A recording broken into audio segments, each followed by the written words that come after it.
लाख ठोकरें खाकर भी संभलता रहूंगा, चाहे कितना भी गिरूं पर चलता रहूंगा। नमस्कार, स्वागत है आपका आपके अपने YouTube चैनल एनपीसी गुरुकुल पर। आप देख पा रहे हैं निरंतर इस चैनल पे वीडियो आ रही है यूपी पुलिस को लेकर के, और यहाँ पर मैं आपके साथ डेली एक चर्चा में भाग लेता हूं, और वो क्या है, प्रैक्टिस सेट। हमने जो पिछली परीक्षा में प्रश्न आ रखे हैं जीके या जीएस के, उनको हम यहाँ पर पढ़ते हैं। तो आज जो प्रैक्टिस सेट है वो 9 है। इससे पहले 8 प्रैक्टिस सेट यहीं पर डेली आ चुके हैं, आपने नहीं देखे हैं तो उनको देख लें। उसमें ऐसे अति महत्वपूर्ण प्रश्न हैं जो कहीं ना कहीं रिपीट होने की संभावना है, पुनरावृत्ति की संभावना है उनकी। अब हम इसके साथ समय को बेकार ना करते हुए, क्योंकि समय बहुत लिमिटेड बचा है साथियों, हम सीधे प्रश्न पे चलेंगे। पहले जान लेते हैं आज क्या कर रहे हैं हम कर रहे हैं प्रैक्टिस सेट 9 और जीके और जीएस का साथियों। तो पहला प्रश्न आपके टीवी स्क्रीन पर ये आ गया है साथियों, ध्यान देंगे। विकलांग व्यक्तियों के लिए समन्वित क्षेत्रीय केंद्र उत्तर प्रदेश राज्य के किस नगर में स्थापित है? विकलांग व्यक्तियों से संबंधित प्रश्न था। तो साथियों ये कानपुर, लखनऊ, मेरठ, इलाहाबाद इसके विकल्प दे रखे हैं, और सही उत्तर है लखनऊ। लखनऊ इसका सही उत्तर है, लखनऊ में ये स्थापित है, लखनऊ में ये बना हुआ है। अगला प्रश्न 2 है, क्रिप्स मिशन का उद्देश्य क्या था? आप सब ज्यादातर इसका आंसर निकाल चुके रहे होंगे। यहां पर पूछा गया क्रिप्स मिशन का उद्देश्य क्या था, तो इसका उद्देश्य था भारतीय नेताओं को विश्व युद्ध में अंग्रेजों का साथ देने के लिए राजी करना। इस मिशन में ये कहा गया था कि जब अंग्रेजों का जो युद्ध हो रहा था, विश्व युद्ध जो चल रहा था, उसमें भारतीय भाग लें, भारतीय नेता भाग लें, तो उसके जो है उससे संबंधित ये हमारा मिशन हो गया था। अगला प्रश्न है तीसरा, निम्नलिखित में क्या आम की प्रजाति नहीं है? साथियों गहरा प्रश्न हो गया है ये, क्योंकि आम की प्रजाति इसमें से कोई नहीं है। अब वो हम आम अमूमन क्या सुनते हैं कि बंबई, दशहरी, लंगड़ा, चौसा, कटला, ये सब सुनते हैं, पर यहां पर नाम ऐसे हैं बिल्कुल अलग ही। तो यहां जो सही उत्तर है कि कौन सी प्रजाति नहीं है, वो है लाल केला। लाल केला जैसी आम की कोई प्रजाति नहीं होती है। बाकी बगन पल्ले हो गया, अल्फोंसो हो गया, सिंदूरा हो गया, ये सब आम की प्रजातियां हैं साथियों। अगले प्रश्न पे हम चलेंगे, प्रश्न 4 पर। प्रश्न 4 कहता है राजगीर महोत्सव किस प्रदेश में मनाया जाता है? साथियों कौन सा महोत्सव? राजगीर महोत्सव। तो ये राजस्थान में मनाया जाता है। आप याद करने के लिए जोड़ सकते हैं भाई, राज से राजस्थान और राजगीर, राजगीर राजस्थान। ठीक है साथियों। अगला प्रश्न हमारे सामने ये 2000 रुपए के लिए आया है। थोड़ा सा, एलोरा का कैलाशनाथ मंदिर किसने बनवाया? आपने देखा साथियों जितने भी प्रैक्टिस सेट लगाए उसमें कोई मंदिर हो गया, कोई मस्जिद हो गया, इसके बनवाने पर प्रश्न आ रखे हैं। तो आप इन प्रश्नों को ध्यान से देखें, कोई इसमें बड़ी बात नहीं कि ये प्रश्न आपको आपकी कांस्टेबल की परीक्षा में एज इट इज हूबहू देखने को मिल जाए। तो एलोरा का कैलाशनाथ मंदिर किसने बनवाया साथियों? तो इसको बनवाया राष्ट्रकूट राजा कृष्ण प्रथम ने बनवाया। इसको कृष्ण प्रथम ने इसको बनवाया था साथियों। अगला प्रश्न है छठा, हमारे पास टीवी स्क्रीन पर ही आ गया है केबीसी की तरह। वाओ, निम्न में से कौन सा पक्षी विहार उत्तर प्रदेश के गाजियाबाद में है? साथियों उत्तर प्रदेश से संबंधित प्रश्न हो गया। गाजियाबाद में कौन सा पक्षी विहार है, आप देख लीजिए गाजियाबाद में। तो इसका सही उत्तर है साथियों ओखल पक्षी विहार। ओखल पक्षी विहार इसका सही उत्तर हो जाएगा साथियों। अगला प्रश्न हमारे सामने 7वां प्रश्न है, बहुत महत्वपूर्ण प्रश्न है। देखिए दिवस पर एक प्रश्न तो आएगा, ये बात हम आपसे गारंटी से कह सकते हैं। आप आज की डेट डाल के नोट कर लीजिए, बोले वो मास्टर साहब जो है एनपीसी गुरुकुल पे कह रहे हैं दिवस पे एक क्वेश्चन आएगा, और साथियों आना है वो प्रश्न, वो रुक नहीं सकता। तो विश्व गौरैया दिवस कब मनाया जाता है साथियों? तो ये 20 मार्च को, मार्च के महीने में 20 मार्च को, 20 तारीख को ये मनाया जाता है। अगला प्रश्न हमारे साथ है 8वां प्रश्न, दुधवा नेशनल पार्क कहां पर है? ये बहुत ही एकदम ऐसा प्रश्न है कि ज्यादातर साथी जो समझ भी गए। कमेंट बॉक्स नीचे लिख दियो जरा सा, लिख दो, अरे भाई लिख दो, दुधवा नेशनल पार्क कहां पर है? तो लखीमपुर खीरी में है साथियों। लखीमपुर खीरी में ये दुधवा नेशनल पार्क हमारा स्थापित है। आगे चलते हैं। यदि उत्तर प्रदेश में संवैधानिक, माफ कीजिए, संवैधानिक तंत्र विफल हो जाता है, संवैधानिक तंत्र विफल हो जाता है, तो संघ को यानी केंद्र सरकार को, केंद्र को इसकी सूचना देगा कौन? इसकी सूचना देगा साथियों राज्यपाल। राज्यपाल का दर्जा किसी राज्य में ऐसे है जैसे केंद्र में राष्ट्रपति का होता, तो राज्यपाल इसकी सूचना केंद्र सरकार को देगा कि भाई यहां पे क्या हो गया, यहां लंका लग गई है साथियों। भारत में झंडा दिवस कब मनाया जाता? तो भारत में झंडा दिवस जो मनाया जाता है साथियों वो 3 दिसंबर को मनाया जाता है। 10वां प्रश्न जो है वो 3 दिसंबर को मनाया जाता है। अगला प्रश्न जो है हमारे पास, अगला प्रश्न जो है, एक बार इस प्रश्न को देख लेते हैं जरा। भारत में झंडा दिवस कब मनाया जाता है साथियों? तो ये जो है 3 दिसंबर नहीं साथी, इसका उत्तर जो होगा सही वो 7 दिसंबर होगा। माफ कीजिएगा, इसका सही उत्तर क्या हो गया? 7 दिसंबर है झंडा दिवस का।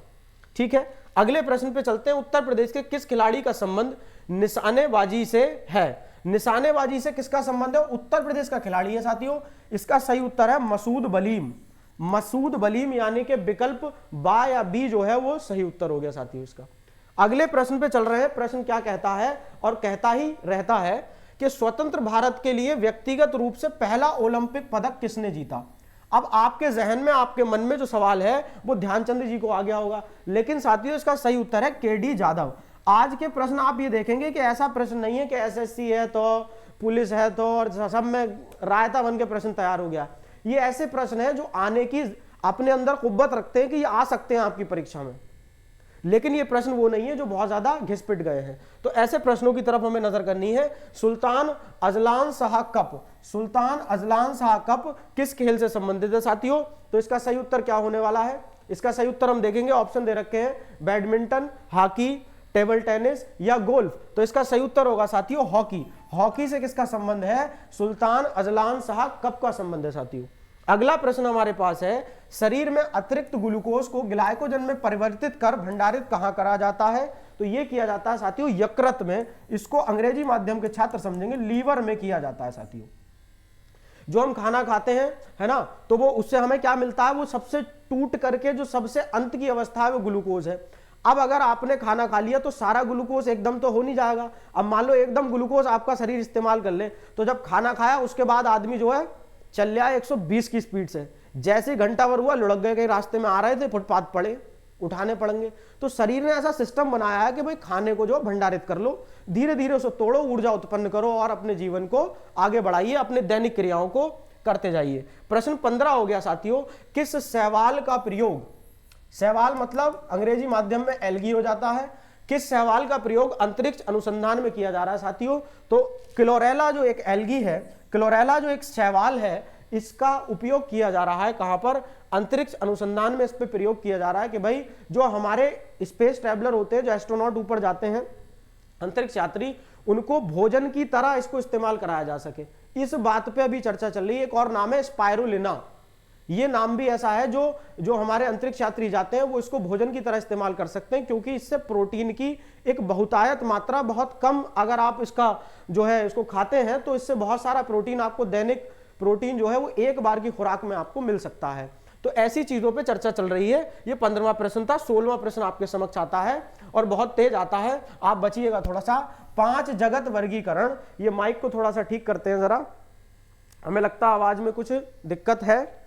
अब साथियों क्लियर हो गया होगा, आवाज बिल्कुल एकदम बढ़िया चल रहा है, चाहिए। 5 जगत वर्गीकरण यानी 5 किंगडम क्लासिफिकेशन किसने दिया? तो ये दिया हिटेक। अब ये लिखा हुआ है हिटेकर, पर साथियों ये है विटेकर, विटेकर ने दिया है। अंग्रेजी माध्यम के साथी इसको देखेंगे, विटेकर ने ये दिया है और इनका पूरा नाम है आरएच विटेकर।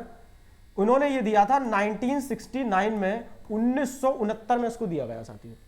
आगे चलते हैं अगले प्रश्न पे। प्रश्न कहता है बिजली के बल्ब में क्या भरा होता है? बहुत ही बढ़िया प्रश्न है, एकदम आप उड़ा देंगे इसको, 1000 रुपए में रखेंगे, बस ज्यादा नहीं। आर्गन इसका सही उत्तर हो जाएगा साथियों। अगला प्रश्न आपके सामने आता है 18, बहुत तेज स्पीड में लगा रहे हैं सेटम। भोपाल गैस त्रासदी, इसके ऊपर इस समय एक वेब सीरीज भी बनी है साथियों, उसका मुझे नाम याद नहीं आ रहा, शायद स्टेशन मास्टर करके कुछ ऐसे है, वेब सीरीज बनी है, तो उसमें दिखाया गया, उसमें भी नाम लिया गया। और ये कौन सा प्रदूषक था? तो मिथाइल आइसोसाइनाइड था साथियों। ये है MIC, इसको शॉर्ट में कहते हैं मिथाइल आइसोसाइनाइड। इसका अगर आपसे फार्मूला पूछ सकता है, इसका सूत्र पूछ सकता है, तो आइसोसाइनाइड ये हो गया सर, मिथाइल आइसोसाइनाइड, ये इसका सूत्र हो गया, यौगिक सूत्र हो गया। अगला प्रश्न है 19वां, कहते हैं गैमेक्सीन, DDT और ब्लीचिंग पाउडर किसके यौगिक हैं? तो ये यौगिक है साथियों क्लोरीन के यौगिक हैं ये। यहां पर हम लिख देते हैं Cl। इसका जो परमाणु संख्या है वो 17 है, परमाणु भार इसका 35 है, इसमें इलेक्ट्रॉन की संख्या जो है 17 रहेगी, प्रोटॉन की संख्या भी क्या रहेगी साथियों? 17 रहेगी, और न्यूट्रॉन की संख्या जो है वो कैसे निकलेगी? वो रहेगी 18 है। गुरुजी तुम्हें कैसे पता, सब याद है का? अरे गुरुजी बता दें तुम्हें मंत्र, देखो यहाँ मिनट में जितना यहां लिखा है परमाणु संख्या, भाई इलेक्ट्रॉन है, भाई प्रोटॉन है, आधी बात खत्म। अब सर जी ये न्यूट्रॉन कैसे निकलेंगे? परमाणु भार में से परमाणु संख्या को अगर आप हटा देते हैं तो आपको मिलते हैं न्यूट्रॉन की संख्या मिल जाती है। बहुत जबरदस्त बात हो गई, ये सूत्र मिल गया आपको। तो क्लोरीन जो है, अब गैमेक्सिन ये पाउडर इस्तेमाल किया जाता है कई बार, जैसे उड़द वगैरह हम लोग रखते हैं, जो गांव के साथी हैं वो ज्यादा तेजी से समझ पाएंगे, उनमें गैमेक्सिन लगाते हैं। डीडीटी एक सफेद कलर का अमॉर्फस पाउडर है, ये पहले कीड़ों को मारने के लिए छिड़का जाता था, हालांकि अमेरिका ने इसको बैन कर दिया है क्योंकि ये देखा गया कि ये लगातार जो फूड चेन होती है हमारी उसमें इकट्ठा हो जाता है, जो हमारी चिड़ियां होती हैं, पक्षी जो होते हैं, उनके अंडे की जो शैल है, कवर है, खोल है, उसे कमजोर कर देता है डीडीटी। इस वजह से अमेरिका ने इसको बैन कर दिया। पर भारत महान है और हमारा प्यारा भारत आप जैसे लोगों के पढ़ने से सीखने से बदलेगा, तो ये चीज हमें देखनी है। फिलहाल ब्लीचिंग पाउडर में मुझे कोई ज्यादा दिलचस्पी है नहीं, आप सब जानते हैं वो काले पीले ना भूरे भूरे घूमते हैं, वो सब ब्लीचिंग का कमाल है। साथियों, गौतम बुद्ध को महापरिनिर्वाण कुशीनगर में प्राप्त हुआ। महापरिनिर्वाण यानी उन्होंने अपनी देह जो त्यागी है वो कहां त्यागी है? कुशीनगर में। कहते हैं यह किस महाजनपद में था साथियों? तो इसका सही उत्तर है मल्ल। मगध नहीं होगा साथियों, मल्ल होगा इसका सही उत्तर। मल्ल महाजनपद में यह जगह है कुशीनगर। आगे चलते हैं, अगला प्रश्न है 21वां। इलाहाबाद स्तंभ शिलालेख किसके बारे में जानकारी देता है? साथियों, कौन सा इलाहाबाद स्तंभ शिलालेख किसके बारे में जानकारी देता है? तो समुद्रगुप्त के बारे में जानकारी देता है। न चंद्रगुप्त, न अशोक, न कनिष्क। इसका सही विकल्प जो है वो ए है, यानी समुद्रगुप्त के बारे में जानकारी देता। प्रश्न अगला हो गया, कह रहे कच्छ नामक सिक्के, सिक्कों का नाम पढ़े पहले। कच्छ नामक सिक्के जो बहुत कम मात्रा में प्राप्त हुए हैं, किस वंश के माने जाते हैं? ये किस वंश के माने जाते हैं? तो आप इसमें देखेंगे जरा, ये इसका क्या उत्तर होने वाला है? सही पहला ऑप्शन है इसका काकाटक, सातवाहन, गुप्त या कुषाण।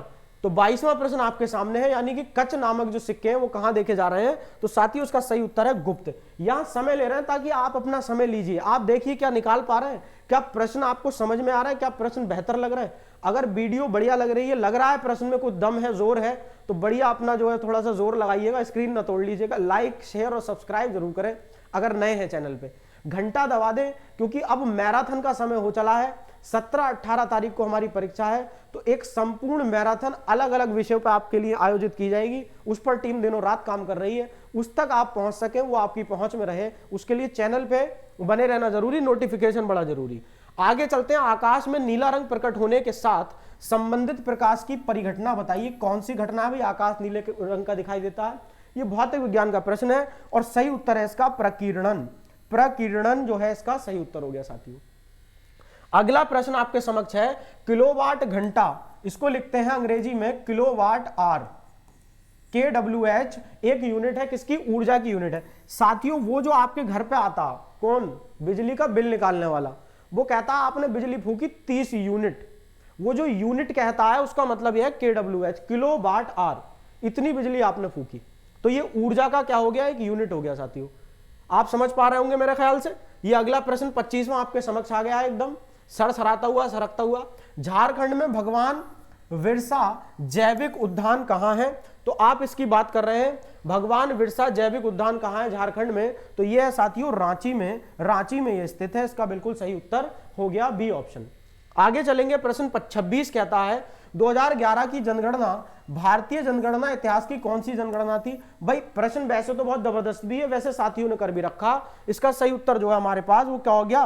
15वीं जनगणना है साथियों। ये सी ऑप्शन है, 26 वाले प्रश्न का ऑप्शन सी बिल्कुल सही है। आगे चलते हैं प्रश्न 27 पे, दक्षिणी आल्प्स पर्वत श्रेणी कहां स्थित है? बताइए, दक्षिणी आल्प्स पर्वत श्रेणी कहां स्थित है? तो ये आप देखेंगे ऑस्ट्रेलिया, न्यूजीलैंड, दक्षिण अफ्रीका, इंडोनेशिया। इसका सही उत्तर जो है वो साथियों न्यूजीलैंड है। अगर यहां पूछा जाता एंडीज पर्वत पूछा जाता तो ये क्या हो जाता साथियों? इसका फिर अमेरिका हो जाता। अमेरिका में कौन सा है? एंडीज है। और आल्प्स कहां पे है साथियों? न्यूजीलैंड में है। अगला प्रश्न आपके सामने आ गया 28, क्षेत्रफल की नजर से विश्व का सबसे बड़ा डेल्टा कौन सा है? यहां गौरवान्वित महसूस करने की बात है साथियों। गौरवान्वित क्यों? क्योंकि भारत से संबंधित है। उत्तर तक आप पहुंच गए, आपका चेहरा बता रहा है कि आप उत्तर तक पहुंच गए हैं बिल्कुल। और सही उत्तर जी हां जो आप सोच रहे हैं वही है, सुंदरवन डेल्टा इसका सही उत्तर है यहां पर, कि भाई विश्व में सबसे बड़ा डेल्टा है ये। अगला प्रश्न क्या था 29वां, विश्व का सबसे ऊंचा ज्वालामुखी पर्वत कोटोपैक्सी। पहले तो इसका नाम पकड़ो, सबसे ऊंचा ज्वालामुखी का नाम क्या है? कोटोपैक्सी। एक प्रश्न ये हुआ। दूसरा, ये स्थित कहां पे है? तो ये स्थित है जो हमारा वो है इक्वाडोर में स्थित है। ये साथियों इक्वाडोर में स्थित है सबसे ऊंचा ज्वालामुखी पर्वत। आगे चलेंगे, पृथ्वी के धरातल के कितने प्रतिशत भाग पर महाद्वीपों का विस्तार पाया जाता। धरती पे जो हमारी पृथ्वी है उस पे महाद्वीपों का विस्तार कितने प्रतिशत धरातल पे है साथियों? उत्तर है इसका 29.2। जो भी साथी इस क्वेश्चन को समझ रहे हैं, देख पा रहे हैं, ये इसको कहीं अपने नोट्स में कहीं लिखा हो, जरूर नोट कर लें इसको। ऐसा हमारी अंतरात्मा कहती है कि कांस्टेबल में आ सके। अगला प्रश्न करा करें, निम्नलिखित में से कौन सौरमंडल का भाग ना? सौरमंडल का कौन इसमें से भाग ना? तो क्षुद्र ग्रह भी है, धूमकेतु भी है, तो ग्रह भी है। जो ना है वो क्या है? निहारिका। निहारिका जो है वो किसका भाग नहीं? सौरमंडल का भाग नहीं है। साथियों सौरमंडल में कुल कितने ग्रह हैं? कुल कितने ग्रह हैं सौरमंडल पे? कल भी हम एक प्रश्न लाए थे साथियों, वो शुक्र और बुध वाली कहानी आपको याद होगी अगर आपने वीडियो देखी है। ना देखी है तो हम तो कच ना कर सके, हमने तो डार दी अपने लंग से। तुम दबावो बा वीडियो ताई देखो, बढ़िया प्रश्न मिलेंगे तुम्हारे लिए। सौरमंडल में कुल ग्रह कितने हैं ये आपके लिए प्रश्न छोड़े जाते हैं, ये प्रश्न आपके लिए छोड़े जाते हैं। कमेंट बॉक्स में उत्तर लिखना ना भूलें। प्रश्न 31 हमारा समाप्त होता है। प्रश्न 32 पे हम लोग चले आए हैं और चले आए ग्रहों की गति का नियम किसने प्रतिपादित किया? भाई ग्रहों की गति से संबंधित जो नियम है, 3 नियम दिए गए थे, वो किसने दिए हैं? तो वो दिए केपलर ने। केपलर भाई साहब ने ये नियम दिए हैं, सर केपलर ने ये नियम दिए। केपलर्स लॉ करके आते हैं, ऑर्बिट का लॉ था और भी लॉ है। निम्न में से किसने नीति निर्देशक सिद्धांतों को बैंक की, ये प्रश्न जरा आप देखिए थोड़ा सा, ये खुदा हुआ प्रश्न है साथियों, गहरा प्रश्न है। कह रहे हैं निम्न में से किसने नीति निर्देशक सिद्धांतों को बैंक की सुविधानुसार दे उत्तर दिनांकित चेक कहा? ये किसने कहा ये आपको देखना पड़ेगा। इसका सही उत्तर साथियों हम कह देते हैं केटी साहा। अगर किसी साथी ने इसका उत्तर हमसे पहले लगाया, हमसे पूर्व लगा लिया है, तो वीडियो को लाइक कर दे, हम समझ जाएंगे कि उसने हमसे पहले इसका उत्तर कर लिया था। अगला प्रश्न है 34वां प्रश्न, राज्य के नीति निर्देशक तत्वों का उल्लेख भारतीय संविधान के किस भाग में है? नीति निर्देशक तत्वों का उल्लेख किस भाग में किया गया साथियों? तो इसका सही उत्तर जो है वो तीसरा है क्या चौथा है? इसमें आप जो है बनेंगे, इसमें आप फंसेंगे। इसका सही उत्तर जो है साथियों वो चौथा रहेगा, तीसरा तो नहीं है, चौथा इसका सही उत्तर हो गया साथियों। अगला प्रश्न है 35वां, हमारे सामने टीवी स्क्रीन पे आ गया है। ये कितने रुपए का प्रश्न है ये बात कर लेते हैं। ये बेटे आपके लिए साथियों, ये आपके लिए 20,000 रुपए का प्रश्न है। देखो जरा, संविधान की द्वितीय अनुसूची का संबंध किससे है? द्वितीय अनुसूची का कितनी अनुसूची है ये भी प्रश्न आपका इंतजार कर रही है आगे वीडियो में। तो द्वितीय अनुसूची का संबंध किससे है साथियों? तो महत्वपूर्ण पदाधिकारियों के वेतन से संबंधित है। ये किससे है? महत्वपूर्ण पदाधिकारियों के वेतन से संबंधित है। और ये झलझलाता हुआ जलजले की तरह प्रश्न 36 आपके समक्ष आ गया है, थोड़ा हटे बचे। 52वें संविधान संशोधन अधिनियम, कौन सा? 52वां, द्वारा 1985 ईस्वी में कौन सी अनुसूची को भारतीय संविधान में शामिल किया गया? ऐसी कौन सी अनुसूची है जिसको शामिल किया गया साथियों? इसका सही उत्तर जो होगा वो होगा 10वां, 10वीं अनुसूची को इन्होंने शामिल किया 1985 52वां संविधान संशोधन। साथियों अगला प्रश्न है 37वां हमारे सामने। प्रश्न क्या कह रहा है? संविधान सभा की प्रारूप समिति द्वारा प्रस्तुत प्रारूप संविधान, ओए होए होए होए, और मैं की इसको देखना है भाई, ओए इत्थे देख भाई, प्रारूप संविधान में कितनी अनुसूचियां थी आपको देखना है। शुरुआत में जो अनुसूचियां थी वो कितनी थी? क्या वो 6 थी? क्या वो 8 थी? क्या वो 9 थी? या वो 12 थी? तो इसका सही उत्तर होगा साथियों 8। साथियों वर्तमान समय में कितनी अनुसूचियां हैं ये हमारा अगला प्रश्न है। जाना नहीं मुझे छोड़ के तुम, वर्तमान में भारतीय संविधान में कुल कितनी अनुसूचियां हैं? तो दंदनाता सनसनाता उत्तर हो गया इसका 12 अनुसूचियां हैं साथियों, जबकि मूल रूप प्रारूप जो संविधान था उसमें कितनी थी? 8 अनुसूचियां थी। अगला प्रश्न तो है खत्म, प्रश्न खत्म है गए। अब प्रश्न का रेला आने वाला है, यानी जलजला जिसको कहते हैं वो आने वाला है, क्योंकि अब मैराथन जो है विभिन्न विषयों पर आपकी ज्वाइन होने वाली है, आपको मिलने वाली है। तो 4-5 घंटा जो है मैराथन एकदम जबरदस्त, और जो भी विषय उठाएंगे निचोड़ के रख देंगे, गमछा निचोड़ के है।